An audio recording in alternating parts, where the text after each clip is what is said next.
शादी ब्याह के इस्लामी उसूल और हुकूक ज़ौजैन। शादी की क्या हैसियत है, निकाह की क्या हैसियत है, इस्लाम निकाह के बारे में क्या बोलता है, क्या यह निकाह करना जरूरी है, यह निकाह का हुक्म क्यों दिया गया। जब हम कुरान करीम का मुताला करते हैं तो अल्लाह तबारक व तआला ने मुख्तलिफ मकामात पर निकाह के जरिए वजूद में आने वाला जो रिश्ता है, मियाँ और बीवी का रिश्ता, इस रिश्ते को अल्लाह ताला ने बहुत ही खूबसूरत अंदाज में इस रिश्ते को ताबीर किया है। जाहिर है कि जब एक मर्द और औरत, एक लड़का और लड़की जब शादी करते हैं, निकाह करते हैं, तो शौहर आदमी जो होता है वो शौहर बनता है और औरत बीवी बनती है। यही तो इस रिश्ते के जरिए पहला रिश्ता जो जन्म लेता है, यही शौहर और बीवी का रिश्ता लेता है। इस रिश्ते को अल्लाह ताला ने कुरान के दूसरे पारे में, जहां अल्लाह ताला ने रमजान के रोजे का जिक्र किया है, अल्लाह ने बहुत ही खूबसूरत अंदाज में इस रिश्ते की नजाकत का हमें एहसास दिलाया है। फरमाया हुन्ना लिबासुल लकुम व अंतुम लिबासुल लहुन्ना। निकाह करके जब तुम किसी औरत को अपने घर में बीवी बना करके लाते हो, अय औरतों तुम भी सुन लो, जब तुम निकाह करके किसी की बीवी बन जाती हो तो तुम एक दूसरे का लिबास बन जाते हो। हुन्ना लिबासुल लकुम, ये औरतें तुम्हारी लिबास हैं, व अंतुम लिबासुल लहुन्ना, और तुम उनके लिए लिबास हो। इस आयत की तफसीर में उलमा ने लिखा है कि अल्लाह ने लिबास क्यों कहा, लिशिद्दतिल इख्तिलात बैनहुमा। मियां बीवी का रिश्ता ऐसा है कि अलग नहीं होते। वो जो हमारे एक लफ्ज बोला जाता है, एक मुहावरा बोला जाता है, दो जिस्म एक जान, वो सही है। ये निकाह के जरिए ये दो जिस्म एक जान बन जाते हैं, लिबास बन जाते हैं। जिस तरीके से इंसान के शरीर और इंसान की बॉडी से लिबास बहुत कम अलग होता है, मियां बीवी को अलग नहीं किया जा सकता। और आप गौर कीजिए कि यह आयत कब उतरी है। रमजान के रोजे के सिलसिले में शुरू में यह हुक्म था कि रमजान में रात में भी इंसान अपनी बीवी से नहीं मिल सकता। अब जाहिर है कि एक ही बिस्तर पे शौहर और बीवी सो रहे हैं और एक दूसरे से मिल नहीं सकते। ये बहुत बड़ी आजमाइश थी। अल्लाह ने उस आजमाइश को बयान किया। उहिल्ल लकुम लैलतस सियामिर रफतु इला निसाइकुम, अपनी औरतों के साथ तुम रोजे के दिनों में रात में अपनी बीवियों के साथ तुम मुलाकात कर सकते हो। हुन्ना लिबासुल लकुम व अंतुम लिबासुल लहुन्ना, क्योंकि तुम एक दूसरे के लिबास हो और लिबास को शरीर से अलग नहीं किया जा सकता है। लिबास हो तुम एक दूसरे के। और उलमा ने यह भी लिखा है, लिबास का काम होता है हमारी सतर पोशी करना। भाई एक नॉर्मल इंसान नंगा नहीं रहता। अगर आप रास्ते में जा रहे हैं और कोई आदमी मादरजात नंगा है, सर से पैर तक नंगा है, शर्मगाह नजर आ रही है, तो दो ही चीजें हो सकती हैं। या तो वो इंसान इस रूए जमीन का रहने वाला नहीं, किसी और गोले की मखलूक है, या फिर वो अगर इंसान है और नंगा घूम रहा है, इसका मतलब कि अकल से पैदल है, पागल है, मजनू है, दीवाना है। नॉर्मल इंसान तो ऐसा नहीं कर सकता। कुरान कह रहा है कि मर्द और औरत, मियां और बीवी एक दूसरे के लिबास हैं, एक दूसरे के ऐब पर पर्दा डालते हैं, एक दूसरे की कमियों पर पर्दा डालते हैं, एक दूसरे के लिए प्रोटेक्शन है, एक दूसरे के लिए हिफाजत का जरिया है। मेरे साथ ये रिश्ता निकाह के जरिए जन्म लेता है। मेरे साथ आज दुनिया में बड़ी मोहब्बत की बातें होती हैं साहब।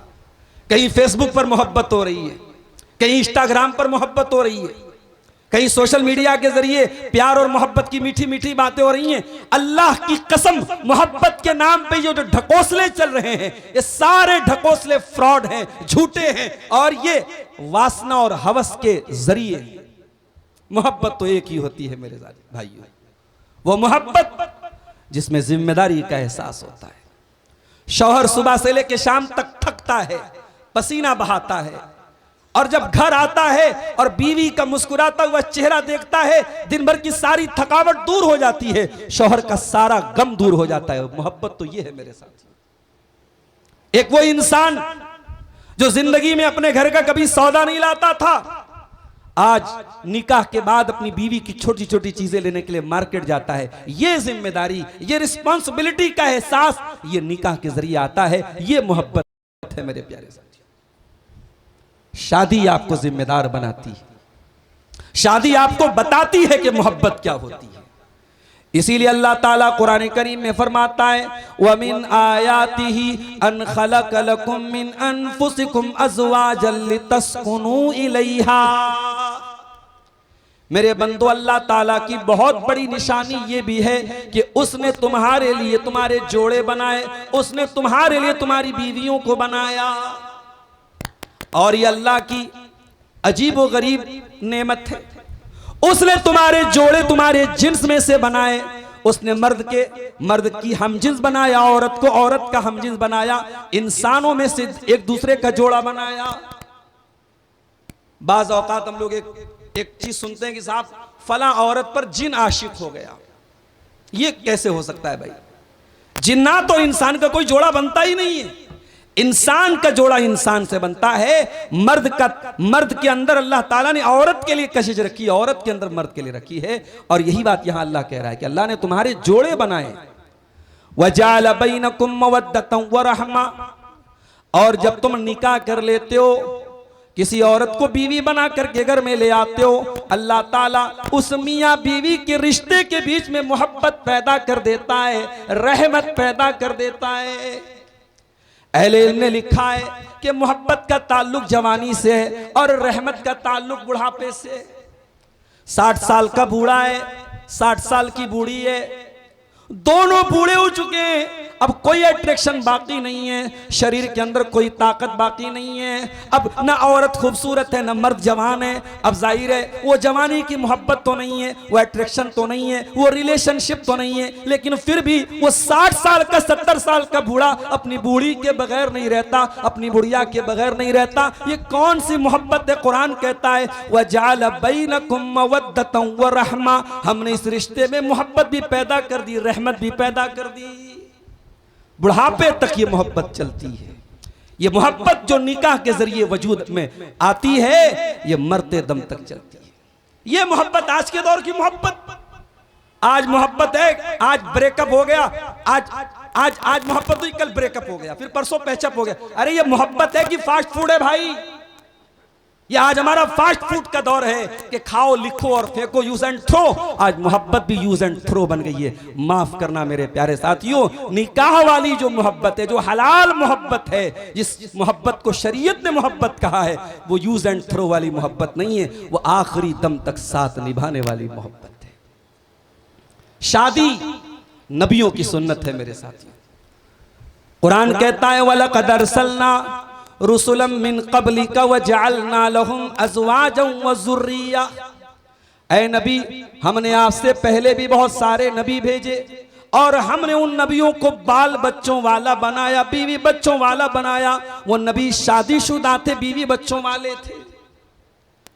आज दुनिया वाले कहते हैं साहब अल्लाह को राजी करना है तो बीवी बच्चों के चक्कर में ना पड़ो, ब्रह्मचारी बन जाओ, देश छोड़ दो, बीवी छोड़ दो, परिवार छोड़ दो, तब तुम जाकर के नेक बन सकते हो, अल्लाह वाले बन सकते हो। मेरी शरीयत ने, मेरे इस्लाम ने, मेरे नबी के दीन ने सख्ती से इस बात का रद्द किया है, इसको कंडेम किया है। हमारी शरीयत ये कहती है कि नहीं, आपको बीवी भी लानी है, आपको बच्चे भी पैदा करने हैं, आपको गृहस्थी भी संभालना है, आपको घर और परिवार भी संभालना है, और इन जिम्मेदारियों के बीच में रह करके आपको तकवा के रास्ते पे चलना है, दीनदारी के रास्ते पे चलना है। अल्लाह के नबी के उन 3 सहाबा का वाकया याद कीजिए, जिनमें से एक ने कहा था कि मैं आज के बाद शादी ही नहीं करूंगा, कभी बीवी बच्चों के चक्कर में ही नहीं पड़ूंगा। एक ने कहा था मैं रात भर नमाज पढ़ूंगा, एक ने कहा था मैं कंटिन्यू रोजा रखूंगा। जब अल्लाह के प्यारे नबी को पता चला तो आपने क्या कहा था? आपने कहा था कान खोल करके सुन लो, मैं तुमसे ज्यादा अल्लाह से डरने वाला, तुमसे ज्यादा अल्लाह का खौफ रखने वाला हूं। व असूम व उफ्तिर लेकिन मैं रोजा भी रखता हूं और इफ्तार भी करता हूं, मैं कंटिन्यू रोजा नहीं रखता। वह उसल्ली व अरकुद, मैं रात में नमाज भी पढ़ता हूं और आराम भी करता हूं। वह तज़व्वज, तो और मैंने निकाह भी किया है, मैंने शादियां भी की हैं, मेरी बीवियां भी हैं, और यही मेरा तरीका है। फमन रगीबा अन सुन्नती फलैसा मिन्नी, जो मेरे तरीके से हट जाएगा उसका मुझसे कोई ताल्लुक नहीं है। शादी करना मेरे नबी की सुन्नत है, मेरे नबी का तरीका है। अन निकाह मिन सुन्नती, अल्लाह के रसूल ने फरमाया निकाह मेरा तरीका है। निकाह सुन्नत नहीं है, माफ कीजिएगा, हम लोग समझते हैं निकाह सुन्नत है। उलमा ने लिखा है कि निकाह सबके लिए सुन्नत नहीं है। निकाह का हुक्म इंसानों के अलग अलग इंसानों पर अलग अलग हो सकता है। किसी के लिए निकाह फर्ज भी होता है। अगर कोई इंसान निकाह की ताकत रखता है, शादी के लायक है, और उसे ये डर है कि अगर वो निकाह नहीं करेगा गलत काम में पड़ जाएगा, ज़िनाकारी में पड़ जाएगा, ऐसे इंसान के लिए निकाह करना फर्ज है, वाजिब है। अगर एक इंसान इस लायक ही नहीं है कि शादी कर सके, जवान तो हो गया मगर उसके अंदर औरत के साथ ताल्लुक पैदा करने का जो नेचुरल अल्लाह ताला ने जो मादा रखा वो मादा ही नहीं है, वो बीवी का हक अदा नहीं कर सकता। उलमा ने लिखा ऐसे इंसान के लिए निकाह करना हराम है। निकाह का हुक्म वेरियस हो सकता है, डिफरेंट हो सकता है, डिफरेंट पर्सन्स के लिए डिफरेंट हो सकता है। किसी के लिए निकाह सुन्नत है, किसी के लिए निकाह फर्ज है, और किसी के लिए निकाह हराम है। मगर ये निकाह नबी का तरीका है, मेरे नबी ने निकाह किया है। आपने फरमाया अन निकाह मिन सुन्नती, निकाह मेरा तरीका है। मेरे भाइयों, इस्लाम में शादी के लिए, निकाह के लिए 5 कंडीशंस होना जरूरी है, इसको याद रखिए आप।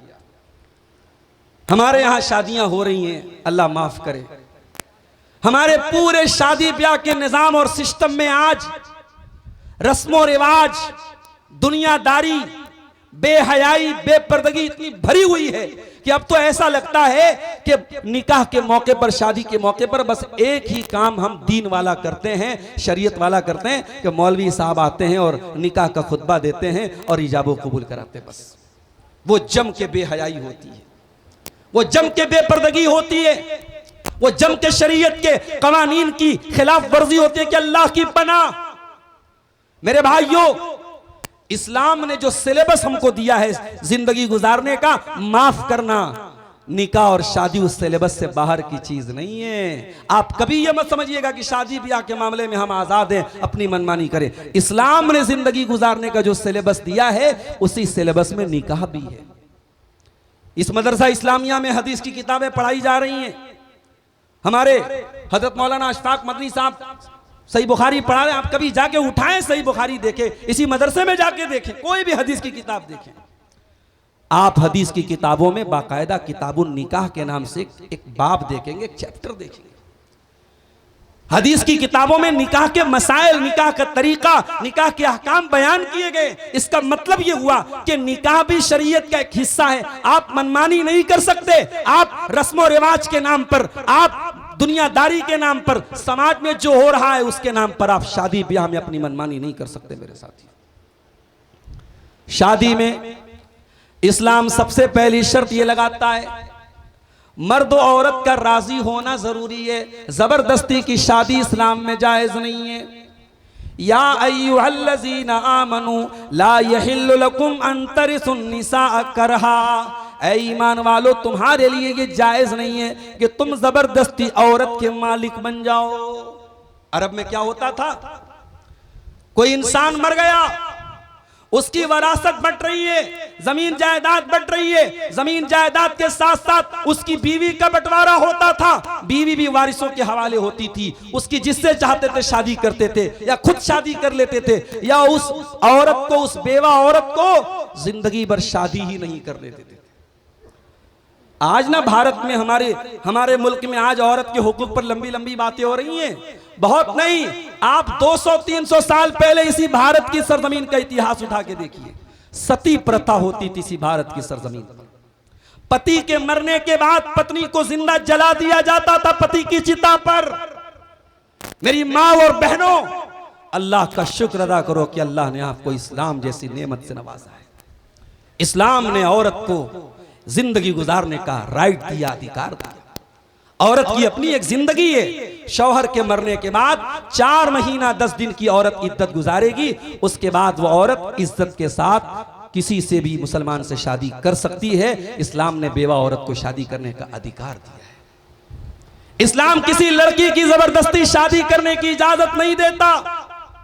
यहां तक कि उलमा का फतवा मौजूद है, अगर बाप जबरदस्ती लड़की की शादी कहीं कर दे, लड़की राजी नहीं है, लड़की खुश नहीं है, लड़की इनकार कर रही है, बाप जबरदस्ती शादी कर दे और लड़की अगर चाहे तो काजी के पास जा करके, अगर इस्लामी अदालत मौजूद है, इस्लामी निजाम मौजूद है, अदालत में जाकर के काजी के पास जाकर के लड़की को इस बात का अधिकार है, वो ये कह सकती है मेरे बाप ने जबरदस्ती मेरी शादी की है, इस निकाह को कैंसिल किया जाए, इस निकाह को खत्म किया जाए, निकाह को फस्ख करा सकती है। इसलिए कि इस्लाम में जबरदस्ती लड़की को, लड़के को, किसी को भी निकाह करने की इजाजत नहीं दी गई। रजामंदी जरूरी है मेरे साथ।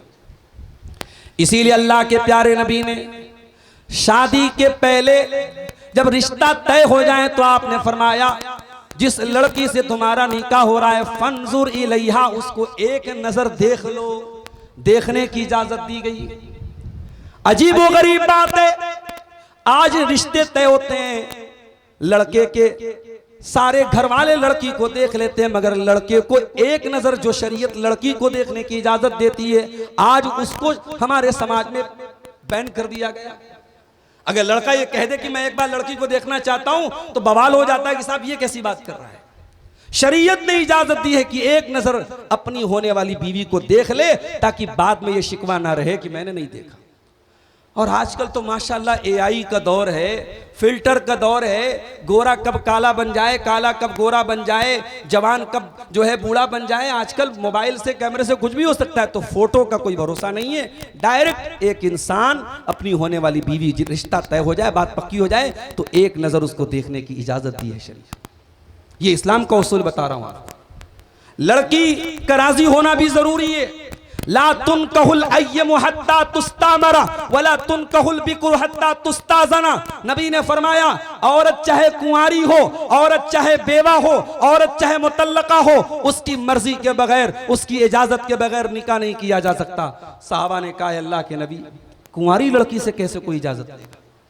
नबी के दौर की कुंवारी लड़कियां इतनी शर्मीली होती थी कि सहाबा को पूछना पड़ा, अय अल्लाह के नबी कुंवारी लड़की से कैसे इजाजत ली जाएगी? वो तो बोलती नहीं है, वो तो शर्माती है। आपने फरमाया इज़्नुहा सुमातुहा, कुंवारी लड़की खामोश रह जाए, चुपचाप रह जाए तो समझ जाओ कि वो राजी है, उसकी खामोशी को रजामंदी मान लिया जाएगा। आज तो हमारे यहाँ बेहयाई का ऐसा दौर आया है कि अब क्या कुंवारी और क्या शादीशुदा, अब तो औरतें, लड़कियां क्या बोल देंगी, क्या माँ बाप के सामने इजहार कर देंगी, नहीं कहा जा सकता। शर्म हया और गैरत का जनाजा निकलता चला जा रहा है। मगर नबी के दौर में सहाबा के लिए बड़ी हैरत की बात थी। सहाबा ने कहा कुंवारी कैसे बोलेगी? आपने कहा कुंवारी खामोश रहेगी तो समझ जाओ कि वो राजी है। तो दोनों का राजी होना जरूरी है।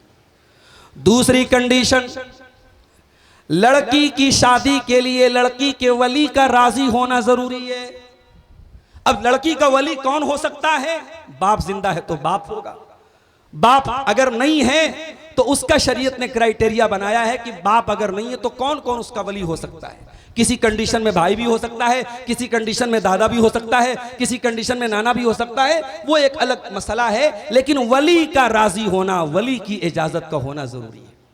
औरत भाग करके शादी कर ले, कोर्ट मैरिज कर ले, प्यार और मोहब्बत के नाम पर पूरे घर वालों की इज्जत खाक में मिला के किसी से जाके शादी कर ले, माफ करना मेरी बहनों, माफ करना मेरे भाइयों, इस्लाम में इसकी इजाजत नहीं है। और अगर कोई लड़की ऐसा निकाह करती है, इस्लाम इस निकाह को इनवैलिड करार देता है। यह निकाह बातिल है, यह निकाह नहीं है, यह ज़िनाकारी और बदकारी है मेरे साथ।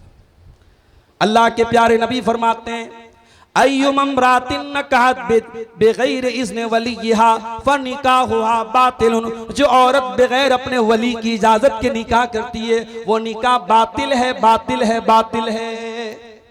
ला निकाह इल्ला बिवलियिन। अल्लाह के प्यारे रसूल सल्लल्लाहु अलैहि वसल्लम फरमाते हैं बगैर वली के कोई निकाह नहीं है। लड़की के वली का राजी होना जरूरी है। आज अफसोस होता है, मेरे पास ऐसे फोन आते हैं, मौलवी साहब लड़की भाग गई, बाप की इजाजत के बगैर उसने निकाह कर लिया, अब क्या किया जाए। आज इस तरीके के सवालात कसरत से आते हैं जो ये बताते हैं कि समाज प्यार और मोहब्बत और इश्क के नाम पर अंधा होता चला जा रहा है और लड़कियों को अपने माँ बाप की मर्यादा का, उनकी इज्जत का, उनके सम्मान का, अरे ये माँ बाप तुझे फूल की तरह पालते हैं, तेरे हर शौक और अरमान को पूरा करते हैं, तुझे पढ़ाने लिखाने के लिए तेरे बाप ने न जाने कितनी कुर्बानियां दी होंगी, तेरी माँ ने न जाने कितनी अपने सुख और चैन को गारत किया होगा। मेरी बहनों, जवान होने के बाद, जवानी की दहलीज पर कदम रखने के बाद अल्लाह के वास्ते कभी ऐसा कोई कदम न उठाना कि तुम्हारे बाप को समाज से आंखें मिलाने में शर्म आए, तुम्हारी माँ को अपने आंसू पोंछने पड़े। अल्लाह के वास्ते कभी ऐसा कोई कदम मत उठाना।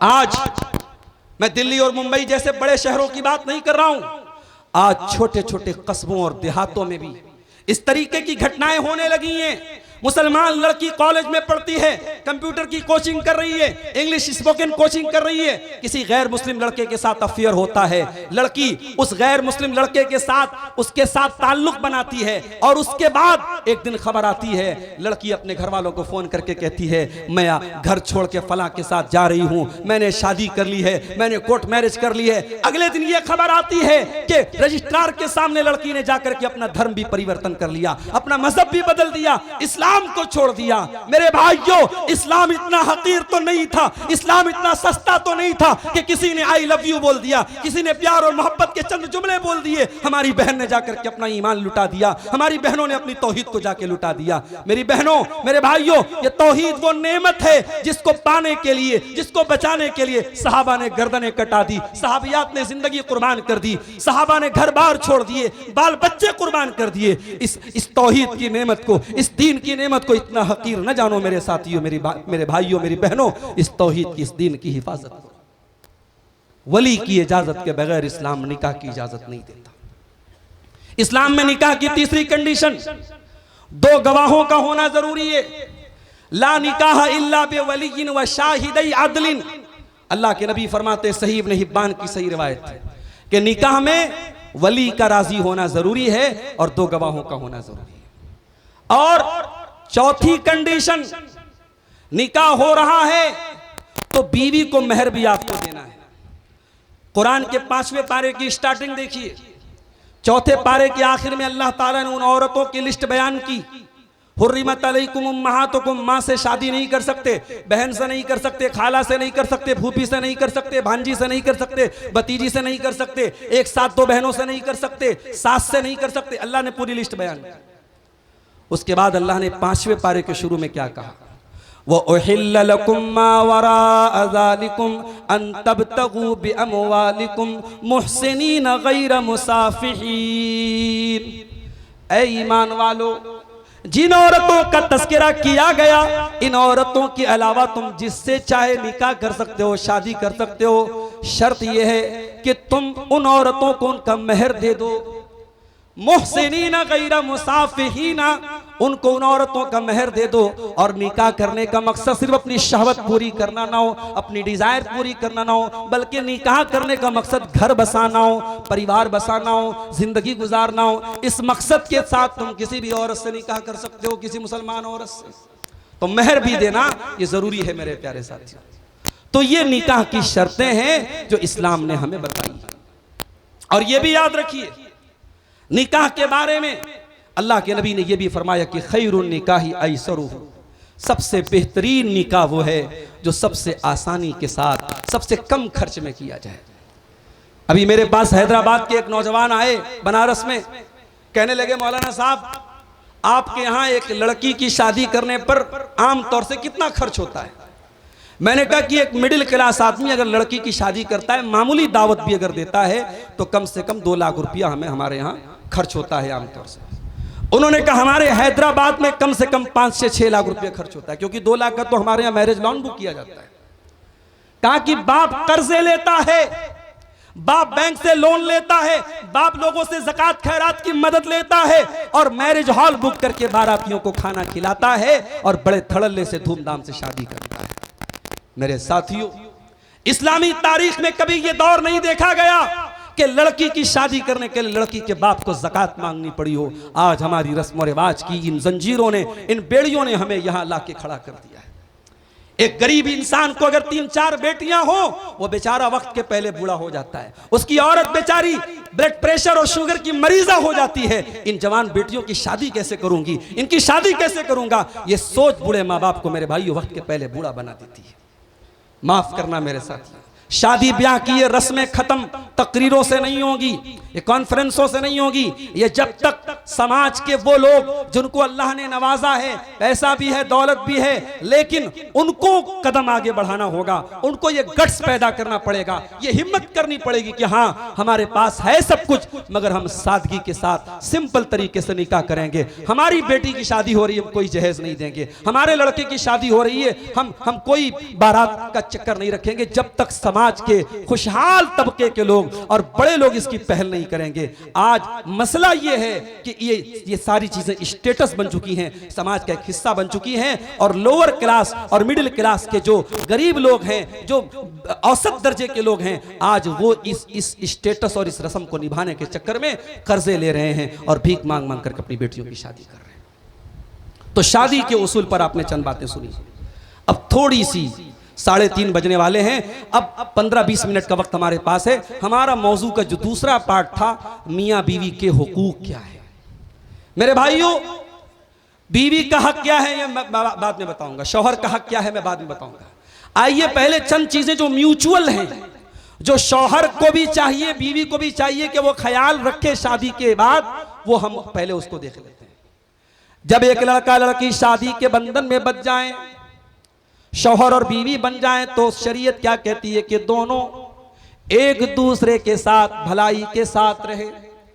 शौहर जहां तक हो सके बीवी को खुश रखे, बीवी जहां तक हो सके शौहर को खुश रखे। अल्लाह कुरान में कहता है वआशिरूहुन्ना बिल मारूफ, ऐ मेरे बंदो अपनी बीवियों के साथ तुम अच्छा सलूक किया करो। सारे जमाने के साथ आपका सलूक अच्छा है, अगर आपकी घरवाली के साथ आपका सलूक अच्छा नहीं है तो आप अल्लाह और उसके रसूल की नज़र में अच्छे नहीं है। अल्लाह के नबी फरमाते हैं खैरुकुम खैरुकुम ले अहलिही व अना खैरुकुम ले अहली। ओ लोगो, तुम में सबसे बेहतरीन इंसान वो है जो अपने परिवार के लिए अच्छा है, अपने घर वालों के लिए अच्छा है, और मैं अपने परिवार के लिए सबसे अच्छा हूँ। शौहर बीवी के साथ अच्छे तरीके से जिंदगी गुजारे, बीवी शौहर के हुकूक अदा करे, ये पहली चीज याद रखिए। दूसरी चीज, शौहर और बीवी दीन और शरीयत के कामों में एक दूसरे का सपोर्ट करे। नमाज का टाइम है तो शौहर बीवी से बोले चलो नमाज पढ़ो, बीवी शौहर को बोले चलो नमाज पढ़ो। दीन के कामों में एक दूसरे की मदद करें, बुराई से एक दूसरे को रोकें।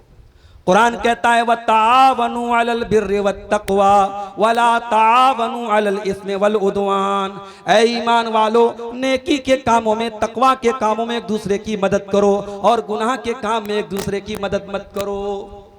अल्लाह के प्यारे नबी से पूछा गया अल्लिमना अय्यल माली नत्तखिज़, ऐ अल्लाह के नबी हमको बताइए कौन से माल को हम खजाना बना सकते हैं, कौन से माल को हम स्टोर कर सकते हैं, कौन से माल को हम ज्यादा से ज्यादा सेविंग कर सकते हैं। आपने फरमाया लियत्तखिज़ अहदुकुम क़ल्बन शाकिरा व लिसानन ज़ाकिरा व ज़ौजतन मुमिनतन तुईनुहु अला अम्रिल आखिरा।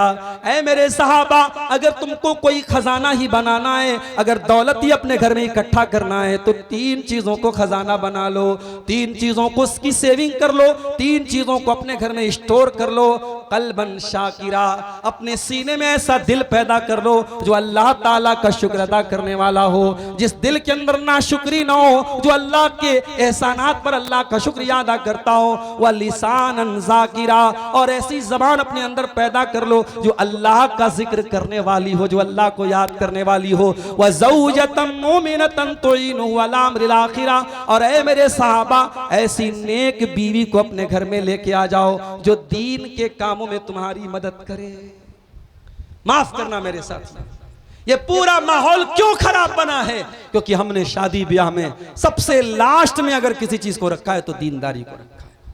बरादरी पहले होनी चाहिए, जात बरादरी पहले होनी चाहिए, स्टेटस पहले होना चाहिए।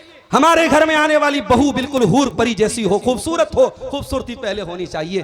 दीनदारी तो सबसे लास्ट में देखी जाती है। यही वजह है कि समाज में दीनदार कितनी लड़कियां हैं बेचारी बैठी हुई हैं अपने गुर्बत की वजह से, अपने छोटे से घर की वजह से, अपने बाप की कसमपुरसी की वजह से कोई उनको कबूल करने वाला नहीं है। और कितनी बेदीन लड़कियां हैं, बेहया लड़कियां हैं, उनके रिश्तों की कमी नहीं है क्योंकि उनके बाप के पास दौलत बहुत है। मेरे साथियों, ये जो पैमाने हमने बना के रखे हैं, इन पैमानों ने समाज का बेड़ा गर्क करके रखा है। अल्लाह के प्यारे नबी ने फरमाया तुनकहुल मरअतु लिअरबईन, जब औरत का निकाह होता है 4 चीजें औरत के अंदर देखी जाती हैं। माल देखा जाता है, खूबसूरती देखी जाती है, और खानदान देखा जाता है, और दीनदारी देखी जाती है। आपने फरमाया फज़फर बिज़ाति दीन, दीनदार औरत को अपने घर में लेके आ जाओ, कामयाब हो जाओगे। दामाद भी तलाश करो तो सरकारी नौकरी बाद में देख लेना, बहुत अच्छा कमाने वाला है ये बाद में देख लेना।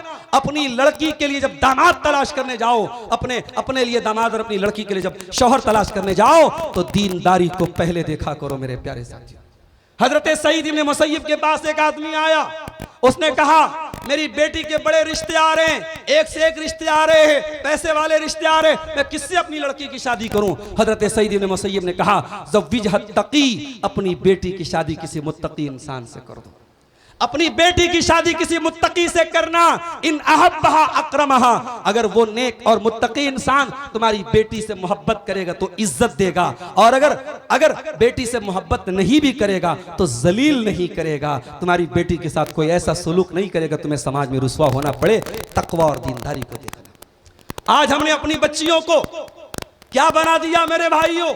शराबी के हवाले कर दिया, हरामखोर के हवाले कर दिया, सूदखोर के हवाले कर दिया, शिर्क करने वाले के हवाले कर दिया, कब्रों पर सजदा करने वाले के हवाले कर दिया। और जब पूछने वाले ने पूछा कि आपने बेटी की शादी क्यों की ऐसी जगह, तो हम जवाब देते हैं हमारी लड़की बड़ी अच्छी है, पढ़ी लिखी है, हमारी लड़की जाकर के बदल देगी। माफ करना, अपनी लड़कियों को वॉशिंग पाउडर बनाना छोड़ दो, अपनी लड़कियों को दूसरों के दाग साफ करने वाला बनाना छोड़ दो, अपनी लड़कियों की आखिरत को रिस्क और खतरे में मत डालो मेरे साथियों। अल्लाह के नबी ने फरमाया इज़ा खतबा इलैकुम मिम्मन तर्ज़ौना दीनहु व खुल्क़हु, जब तुम्हारी लड़कियों के लिए ऐसा रिश्ता है, लड़का दीनदार है, लड़का बाअखलाक है, तो अपनी लड़की की शादी कर दिया करो दीनदार और अखलाक देख करके। अगर ऐसा नहीं करोगे तो जमीन में फितना और फसाद फैल जाएगा। तो एक दूसरे को दीन में मदद कब करेंगे? जब शौहर दीनदार होगा, औरत दीनदार होगी। इसी तरीके से मियाँ बीवी जब दोनों शादी के बंधन में बंध जाएं तो दोनों को एक बात का ख्याल जरूर रखना चाहिए, निकाह का बहुत बड़ा मकसद इंसान की जिनसी ख्वाहिशात को पूरा करना है, जो अल्लाह ताला ने मर्दों के अंदर भी रखी है, औरतों के अंदर भी रखी है। मर्दों के अंदर भी जिनसी ख्वाहिश, औरत के अंदर भी जिनसी ख्वाहिश है। इस ख्वाहिश की जायज तकमील के लिए इस्लाम ने निकाह का सिस्टम रखा है। इसलिए शौहर को चाहिए कि बीवी का हक सही तरीके से अदा करे, और बीवी को चाहिए कि शौहर का हक सही तरीके से अदा करे। आज इंटरनेट के जरिए औरत और मर्द के दरमियान ताल्लुक के बहुत सारे नाजायज तरीके और नाजायज शक्लें भी समाज में राइज हैं। और कितने केस ऐसे आते हैं जब शौहर अपनी बीवी को गलत तरीके से मुलाकात पर और जिमा पर मजबूर करता है, और औरत अपने शौहर की वजह से हराम और नाजायज तरीके से अपने शौहर की बात मानने पर मजबूर हो जाती है। माफ करना मेरे साथियों, अपनी बीवियों को चाहिए कि शौहर, और शौहर को चाहिए कि बीवी के साथ जो ताल्लुक का सही तरीका है, जो इस्लामी तरीका है, जो इंसानी तरीका है, जो फितरी तरीका है, उस तरीके के मुताबिक एक दूसरे की ख्वाहिशात को पूरा करें और इसको हल्के में ना लें। बाज़ औक़ात ऐसा होता है कि औरत जब शादी हो जाती है चंद सालों तक तो बहुत अपने शौहर के लिए एहतमाम करती है, सजती है, संवरती है, मेकअप करती है, और उसके बाद क्या होता है, शौहर घर में आया, बीवी सोई हुई है। शौहर को क्या तलब है, शौहर को क्या चाहिए, बीवी को इससे कोई मतलब नहीं। शादी के चंद सालों के बाद जब औरत ये रवैया अपनाती है, मैं बहुत प्रैक्टिकल बात बता रहा हूं आपको, यहीं से समाज में एक्स्ट्रा मैरिटल अफेयर जन्म लेते हैं। यहीं से समाज में शादी के बाद नाजायज ताल्लुकात पनपते हैं। जब शौहर की जरूरियात को बीवी पूरा न करे, जब बीवी की जरूरियात को शौहर पूरा न करे, तो समाज में नाजायज रिश्ते पनपते हैं। इसीलिए हमारी शरीयत हमसे क्या कहती है, वल्लज़ीना हुम लिफुरूजिहिम हाफिजून, ईमान वाले तो वो होते हैं जो अपनी शर्मगाह की हिफाजत करते हैं, इल्ला अला अज़वाजिहिम, सिवाय अपनी बीवियों के साथ वो जायज तरीके से अपनी शर्मगाह के तकाजे पूरे करते हैं। और इसीलिए अल्लाह के प्यारे नबी ने फरमाया इज़ा दार रजुल इमरातहू, जब शौहर अपनी बीवी को अपनी जरूरत के लिए बुलाए और बीवी को कोई मजबूरी ना हो, कोई बीमारी ना हो और बीवी इनकार कर दे, लानत हल मलाइकतु हत्ता तुस्बिहा, तो सुबह तक फरिश्ते उस औरत के ऊपर लानत करते रहते हैं। और इसीलिए आप देखिए कि दौरे जाहिलियत में जब औरतें पीरियड में होती थी, जब हैज की हालत में होती थी, तो औरत को इतना किनारे कर देते थे, न साथ में खाते थे, न पीते थे, न साथ में लेटते थे, सोते थे, उसका बिस्तर अलग कर देते थे, उसको घर से बाहर निकाल देते थे। अल्लाह के नबी ने सहाबा से फरमाया इस्नऊ कुल्ल शैइन इल्ला निकाह, कि हैज की हालत में, पीरियड की हालत में सिर्फ बीवी के साथ जमा करना, रिलेशनशिप बनाना हराम है, बाकी बीवी के साथ उठना बैठना खाना पीना सब जायज है, सब कर सकते हो। तो एक दूसरे के जज्बात का ये ख्याल रखा जाए मेरे साथियों। इसी तरीके से शादी का एक बहुत अहम मकसद नस्ल को आगे बढ़ाना है। औलाद आपके घर में आई, अब औरत मां बन गई, मर्द बाप बन गया। अब मां, औरत मां का हक अदा करे और शौहर बाप का हक अदा करे। बच्चों की तरबियत दोनों मिल करके करें। मैंने कहीं फेसबुक पर एक फोटो देखा था, आज मदरसा इस्लामिया के इस इजलास में वो पैगाम भी आपको सुना देना चाहता हूं कि एक औरत जब अपने बच्चे को मदरसे में लाके आपके हवाले करती है तो मदरसे की मैनेजमेंट को एक पैगाम दिया गया, मदरसे के असातिज़ा को यह पैगाम दिया गया कि ऐ मदरसे वालों, ऐ इस बच्चे को पढ़ाने वालों, उस औरत ने बड़ा विश्वास किया है तुम्हारे ऊपर, वो अपना बच्चा तुम्हारे हवाले कर रही है, अपना कलेजे का टुकड़ा तुम्हारे हवाले कर रही है। उस बच्चे की तालीम और तरबियत में कोई कोताही मत करना, वरना अल्लाह क्या जवाब देना पड़ेगा। मेरे भाइयों, मेरी माँ और बहनों, अपनी औलाद की तरबियत के सिलसिले में अल्लाह से डरो। ये औलाद अगर मिली है, करोड़ों लोग ऐसे हैं जो औलाद की नेमत से महरूम हैं। दौलत की कमी नहीं है, पैसे की कमी नहीं है, औलाद नहीं है उनके घर में, अल्लाह ने आपको औलाद वाला बनाया है, बहुत बड़ी नेमत आपको मिली है। इस नेमत की कद्र करो, अपनी औलाद को अच्छी तालीम दो, अपनी औलाद को अच्छी तरबियत दो, इस लायक अपनी औलाद को बनाओ कि कल जब तुम मर जाओ, मिट्टी में चले जाओ, तुम्हारी औलाद दुआ के लिए हाथ उठाए तो कहे रब्बिरहमहुमा कमा रब्बयानी सगीरा, परवरदिगार मेरे माँ बाप ने बड़ी मोहब्बतों से पाला था, मेरे माँ बाप पर रहम फरमा। इस लायक अपने बच्चों को बनाओ कि कल जब तुम्हारा इंतकाल हो तो जनाजे की नमाज में तुम्हारा बेटा खड़ा होकर के कहे अल्लाहुम्मा अग़फ़िर ली हय्यिना व मय्यितना। वो जनाजे की नमाज में अपने बाप की मग़फ़िरत की दुआएं कर सके, अपने बाप की बख्शिश की दुआएं कर सके। इस लायक अपने बच्चों को बना के जाओ। औलाद की तरबियत करना ये मियाँ बीवी दोनों की मुश्तरका जिम्मेदारी है मेरे साथी। और एक और मुश्तरका जिम्मेदारी मियाँ बीवी दोनों की कि दोनों अपने पर्सनल सीक्रेट्स को शेयर ना करें। मियाँ बीवी बेडरूम की बातें शेयर ना करें। कभी कभी ऐसा होता है कि बेडरूम की बातें मर्द हजरात अपने दोस्तों को और औरतें अपनी सहेलियों को बताती हैं। खबरदार, ये मियाँ बीवी के बीच का सीक्रेट ये दुनिया का सबसे बड़ा सीक्रेट है। अल्लाह के प्यारे नबी ने फरमाया, सही मुस्लिम की रिवायत है, इन्ना मिन अशर्रिन नासी मंजिलतन यौमल क़ियामा, क़यामत के दिन सबसे बदतरीन इंसान वो होगा युफ़ज़ी इला इम्रातिही व तुफ़ज़ी इलैहि, कि वो अपनी बीवी के साथ ताल्लुक़ बनाता है, बीवी उसके साथ ताल्लुक़ बनाती है, सुम्मा यनशुरु सिर्रहा, फिर बाहर निकल करके मियाँ बीवी के राज को शेयर करता है। मियाँ बीवी की राज की बातें राज रहनी चाहिए, ये दोनों की मुश्तरका जिम्मेदारी है। अब आइए, आखिर का 5 मिनट बचा है। शौहर और मियाँ बीवी और शौहर और बीवी दोनों के हुकूक एक दूसरे पर क्या है, जल्दी जल्दी सुन लीजिए मेरे साथियों। पहले बीवी के ऊपर शौहर के क्या हुकूक बता देता हूं। बीवी को चाहिए शौहर की खिदमत करे और इताअत करे। आज हमारे मुल्क में पाकिस्तानी सीरियल्स मोबाइल पर बड़े शौक से देखे जा रहे हैं। 50 40 हो रहा है, चलिए कोई बात नहीं। आज हमारे घर की औरतें बड़े शौक से सीरियल देख रही हैं और इन सीरियलों में जो चीजें दिखाई जा रही हैं उसमें यह बताया जा रहा है कि साहब फला हीरो जो है वो तो अपनी बीवी से इतनी मोहब्बत करता है कि बीवी के लिए मां से लड़ जाता है, बीवी के लिए बाप से लड़ जाता है, बीवी की इतनी खिदमत करता है, बीवी की नौकर बनकर के बीवी की जिंदगी गुजारता है। माफ करना, ये इफरात और तफरीत नहीं चलेगी मेरे साथी। ठीक है, इस्लाम में बीवी के भी हुकूक है, शौहर के भी हुकूक हैं, मगर याद रखो, अगर मदरसा है तो मदरसे का कोई सदर मुदर्रिस होता है, अगर गांव है तो गांव का कोई प्रधान होता है, अगर कोई इलाका है तो कोई मेयर होता है, कोई विधायक होता है, कोई एमपी होता है। घर का जिम्मेदार कौन है, घर का मंत्री कौन है, घर का गार्जियन कौन है? कुरान कहता है अर्रिजालु क़व्वामून अलन निसा, मर्द औरतों के ऊपर जिम्मेदार है, गार्जियन है। बिमा फज़्ज़लल्लाहु बाज़हुम अला बाज़, इसलिए कि अल्लाह ताला ने मर्दों को फजीलत दी औरतों के ऊपर।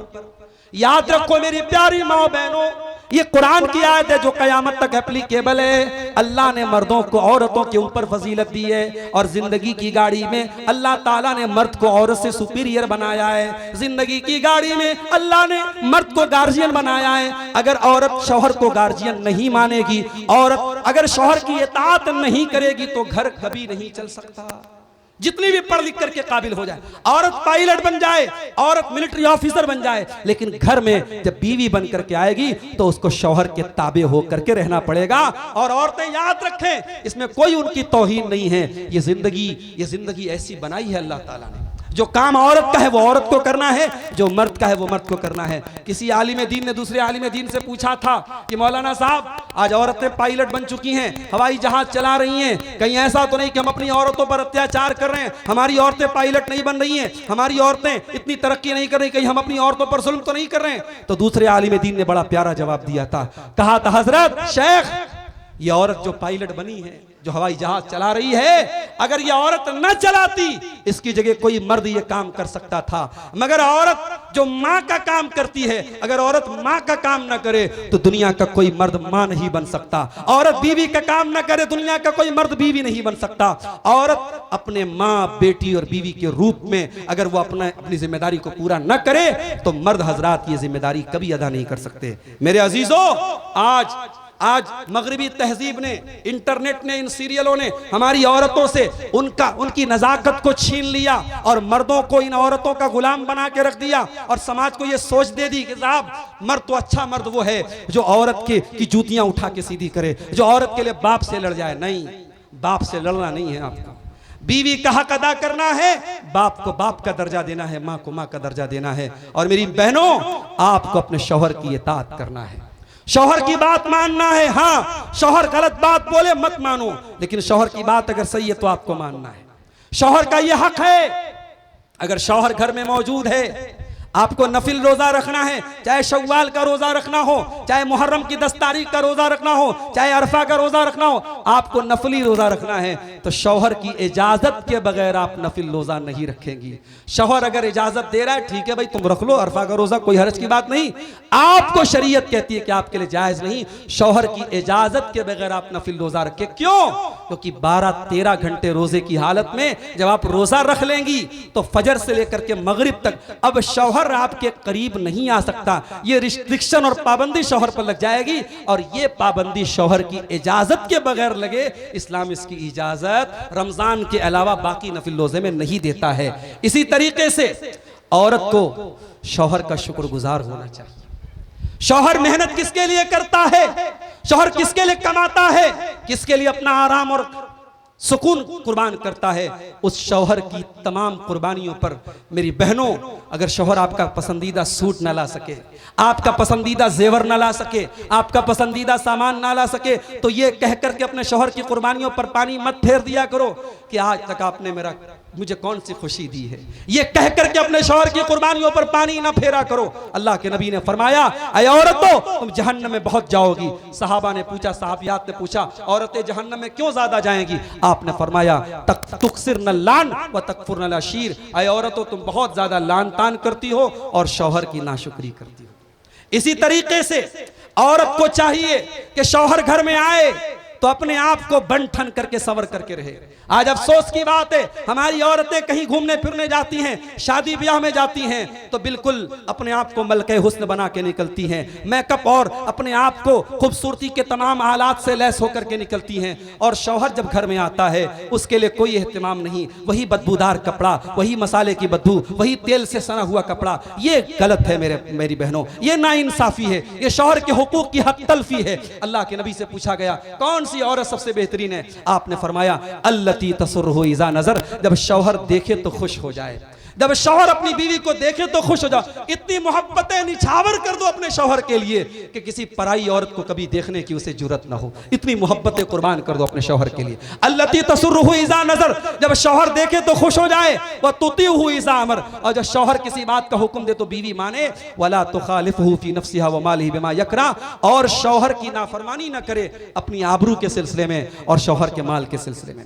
यहां तक कि अगर शौहर कह दे कि फला आदमी मेरे घर में ना आए तो अगर आपका सगा भाई भी है तो उसको मत आने दो। अल्लाह के नबी ने फरमाया वलकुम अलैहिन्ना अल्ला युतिना फुरुशकुम अहदन तकरहुनहु, कि औरत के ऊपर तुम्हारा यह हक है कि तुम अगर मना कर दो कि फला मेरे घर में ना आए तो तुम्हारे बिस्तर पर औरत उसको ना आने दे।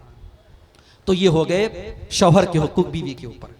अब बीवी के हुकूक शौहर के ऊपर क्या है, तो याद रखिए पहला हक ये है कि बीवी को मेहर दे दिया जाए। अब हमारे कितने लोग होंगे, किसी जमाने में 32.5 रुपया उनका मेहर था, आज तक बीवी को नहीं दिए, जाके दे दो भाई 32.5 रुपया दे दो, वरना कयामत के दिन बहुत भारी पड़ेगा। ये 32.5 रुपया छोटा छोटा मेहर किसी जमाने में बांधा गया, आज भी लोगों ने बीवी को मेहर नहीं दिया है। और जब बीवी मर जाती है तो कहीं हमारे बनारस में क्या होता है कि लोग आते हैं, मौलवी साहब बीवी मर गई, तो वो मेहर की रकम ले जाके मस्जिद में देते हैं। ये गलत है। वो मेहर की रकम आपकी बीवी का हक था, जिंदगी में देना चाहिए था। अगर जिंदगी में नहीं दिया तो बीवी के मरने के बाद जो बीवी के वर्षा होते हैं उनके दरमियान जैसे सारी चीजें तकसीम होगी तो वो मेहर भी तकसीम होगा। तो जिंदगी में बीवी को मेहर दे दो। बीवी व आतू सदुकातिहिन्ना नेहलतन, कुरान कहता है खुशी खुशी अपनी बीवी को मेहर दे दो। मेहर का देना ये जरूरी है। उसके बाद रोटी कपड़ा मकान, ये 3 बुनियादी जरूरतें आपको अपनी बीवी को देना है। कुरान कहता है व अलल मौलूद लहू रिज़्क़ुहुन्ना व किस्वतुहुन्ना बिल मारूफ, लड़के के बाप की जिम्मेदारी है कि लड़के की माँ को, बच्चे की माँ को वो खाना खिलाए, उसको अच्छा पहनाए, उसको रहने का हक दे, उसके लिए सुकूनत का, खाने का, रहने का और पहनने का इंतजाम करे। और तीसरी बुनियादी चीज ये है कि आप अपनी बीवी के जज्बात का ख्याल करें। बीवी के जज्बात का ख्याल करें। दुनिया में कोई परफेक्ट नहीं है। अगर आपकी बीवी खाना कुछ कमजोर बना रही है, आपके बच्चों की तरबियत अच्छी कर रही है, तो ये सोच के नजरअंदाज कर दो, चलो खाना बहुत अच्छा नहीं है, खाना होटल से कभी कभार खा लेंगे, खाने में कॉम्प्रोमाइज कर लेंगे, कम से कम मेरे बच्चों को अच्छी तालीम तो दे रही है। अगर आपकी बीवी खाना अच्छा नहीं बना रही है, कपड़े सिलने में माहिर है, तो ये सोच करके अपने दिल को खुश कर लिया करो, चलो कोई बात नहीं, खाने में कॉम्प्रोमाइज कर रहा हूं, कम से कम मेरा कुर्ता तो सिल रही है, मेरी शर्ट तो सिल रही है। बीवी के अंदर ऐसा नहीं कि सिर्फ खराबियां होती हैं, अगर चंद कमियां हैं और बाकी खूबियां हैं। अल्लाह के नबी ने फरमाया ला यफरक मोमिनुन मोमिनतन, खबरदार कोई मोमिन मर्द अपनी बीवी से अलग ना हो। इन करिया मिन्हा खुल्कन रज़िया मिन्हा आखर, अगर बीवी की कोई बात बुरी लगती है तो दूसरी जरूर कोई बात अच्छी लगती होगी। इसी तरीके से बीवी को मारना, पीटना, जलील करना, गाली देना, ये मेरे नबी की सुन्नत के खिलाफ है और ये हराम है।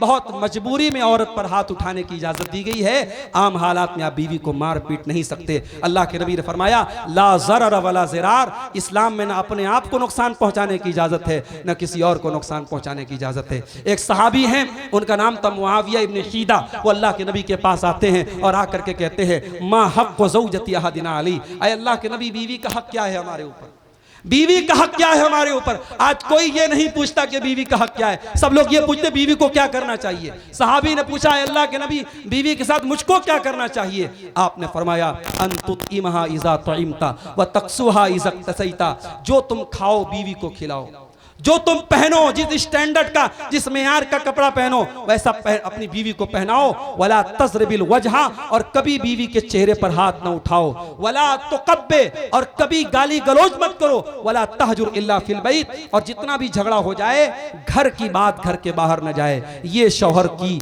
जिम्मेदारी है। मेरे अजीजों, अल्लाह के प्यारे नबी जब अपने घर में रहते थे, आप अपनी बीवियों के लिए सपोर्टर थे, अपनी बीवियों के लिए सपोर्ट करते थे। हजरत आयशा से किसी ने पूछा अल्लाह के नबी घर में रहते तो क्या करते थे। फरमाया यकूनु फी मेहनत अहलिही, अल्लाह के प्यारे नबी जब घर में रहते थे, फ्री रहते थे, तो अपने घर वालों के कामों में हाथ बटा दिया करते थे। फैज़ा हज़रतिस सलाह, और जब नमाज का वक्त होता था आप मस्जिद चले जाते थे। अगर आप संडे का दिन है, कभी गौर करना मेरे साथियों, आपका संडे का दिन है, आपका छुट्टी का दिन है, आप आराम से घर में बैठ के रेस्ट करते हैं। जिस दिन आपकी छुट्टी होती है आप रेस्ट करते हैं, मगर आपकी बीवी जिसको निकाह करके आप लाए हैं, आपकी छुट्टी के वाले दिन उसको और काम बढ़ जाता है, मेहमान आ जाते हैं। आप ईद के दिन घूम रहे हैं, फिर रहे हैं, और आपकी बीवी सेवैयां बना रही है। आपकी बीवी को ज्यादा बर्तन धुलने हैं, ज्यादा खाने बनाने हैं। दुनिया वालों की छुट्टियां होती हैं मगर बीवियों की कोई छुट्टी नहीं होती। ये 360 और 7 into 4 24 काम करने वाली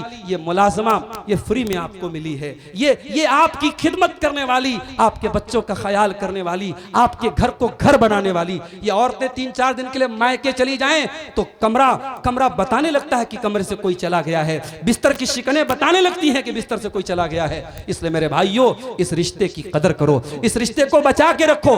ठीक है, इस्लाम ने तलाक की इजाजत दी है, मगर बहुत आखिरी स्टेज पर। वो पूरा आप सूरह बकरा पढ़िए, कुरान का दूसरा पारा पढ़िए, सूरह निसा पढ़िए, आपको पता चलेगा इस्लाम ने बहुत मजबूरी में तलाक की इजाजत दी है। जब तक मियां बीवी में रिश्ता बन सकता है, जिंदगी की गाड़ी चल सकती है, इस्लाम चलाने का हुक्म देता है। और ये याद रखो, जब तलाक होता है, जब मियां बीवी अलग होते हैं, दुनिया में सबसे ज्यादा अगर कोई खुश होता है तो शैतान खुश होता है। एक परिवार बिखरता है, एक फैमिली टूटती है, एक घर बर्बाद होता है। इसलिए तलाक को बहुत आखिरी ऑप्शन रखा गया है। मेरे अजीजों, शौहर और बीवी के ताल्लुक से चंद बातें मैंने आपके सामने रखी हैं। अल्लाह से दुआ है रब्बुल आलमीन हमें आज इस प्रोग्राम में जो शादीशुदा लोग हैं, अल्लाह उनको अपने जो औरतें हैं अपने शौहर का, और जो मर्द हैं उनको अपनी बीवी का हक अदा करने की तौफीक अता फरमाए। और जो हमारे भाई कुंवारे हैं, आगे चल करके वो शादी के बंधन में बंधेंगे, अल्लाह सुन्नत के मुताबिक उनको अपनी जिंदगी गुजारने की तौफीक अता फरमाए। अल्लाह रस्म व रिवाज की जंजीरों से हम सबको निकलने की तौफीक दे। व आखिर दावाना